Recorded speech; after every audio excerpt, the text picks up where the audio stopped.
Nyonya Suwartini, karya Luh Hari Saryadi. Udara kering mengalirkan pasir. Teluk yang direklamasi menabur debu ke mataku. Rasanya sangat perih dan mengharukan. Apa yang bisa kulakukan? Aku penegak hukum. Aku seorang polisi yang lulus dengan nilai terbaik pada setiap pendidikan. Setelah selesai dalam pendidikan, aku mengabdikan diri kepada masyarakat untuk menegakkan hukum. Aku sangat bahagia bisa mengabdikan diri pada Polsek Tandor. Desa ini sangat kering. Bebatuan bisa ditemui di sepanjang jalan yang kulalui saat berpatroli dengan seekor kuda. Tebing-tebing yang tinggi dan curam ditumbuhi rerumputan yang menguning.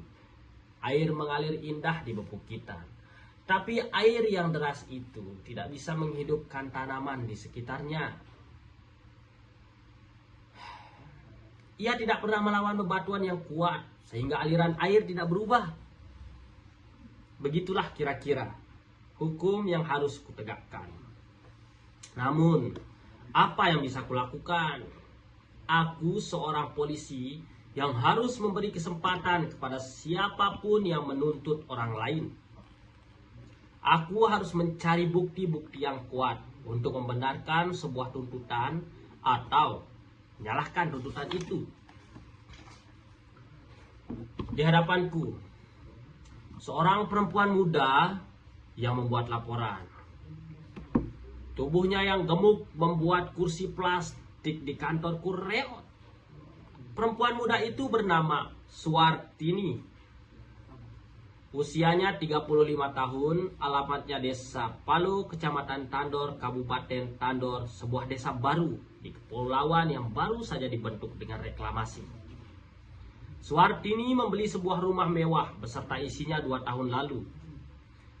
Setengah tahun lalu, ia meminta ibu mertuanya yang ada di Bali untuk tinggal bersama mereka. Seperti menonton telenovela atau sinetron, aku bertugas mencatat setiap laporan Suwartini. Pak, saya sering kehilangan sendok makan. Saya sangat kesal, kata Suwartini sambil menggaruk rambutnya yang keriting dan dipotong pendek. Sendok makan? Tanyaku memperdalam laporannya. Ya, sendok makan yang terbuat dari stainless, besi pernikel. Sendok makan plastik juga pernah hilang, katanya, seperti deras air terjun di atas Tandor, Bukit Tandor. Jadi begitu, aku merasa sangat aneh. Seorang perempuan yang hanya sebagai ibu rumah tangga melaporkan kehilangan sendok makan. Wah, Bapak pasti tidak percaya. Saya juga tidak percaya. Awalnya saya tidak mau melaporkan hal ini kepada polisi.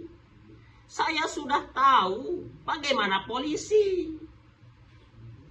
Maaf Nyonya, hati-hati bicara, kata bawahanku yang sedang mengetik setiap pernyataan Suwartini. Catat saja dulu apapun yang disampaikan Nyonya Suwartini, kataku dengan menahan keraguan laporan Suwartini. Aku adalah abdi negara. Aku harus mencatat setiap laporan yang diajukan oleh masyarakat. Maaf Nyonya, katakan saja apa yang ingin dilaporkan. Pak, saya awalnya tidak percaya akan kehilangan sendok makan terus-menerus. Saya sudah pusing memikirkannya sendiri. Memangnya di rumah dengan siapa Nyonya tinggal? Tanyaku untuk melengkapi laporan. Saya tinggal dengan suami, 2 anak, yang satu sudah SD kelas 2, yang satunya lagi sudah kelas 4 SD. Saya tinggal juga dengan seorang mertua, itu sudah saya katakan. Dan sesekali datang orang yang membantu saya untuk mencuci. Dia datang 2-3 kali seminggu, jawabnya tanpa henti. Perempuan selalu begitu, cerewet sama dengan istriku. Walau istriku agak lebih kurus dan lebih cantik. Cerewetnya sama. Satu pertanyaan dijawab dengan panjang lebar. Apa ada yang Nyonya curigai? Kalau saya curiga kepada mereka, saya tidak akan melaporkan hal ini kepada Bapak. Saya pasti akan memotong tangannya.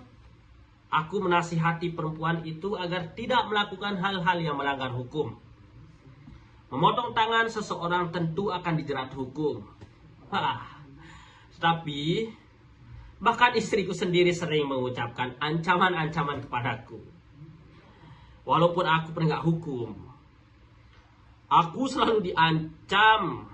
Aku selalu ingat ancaman-ancaman kepadaku saat bertugas keluar kota.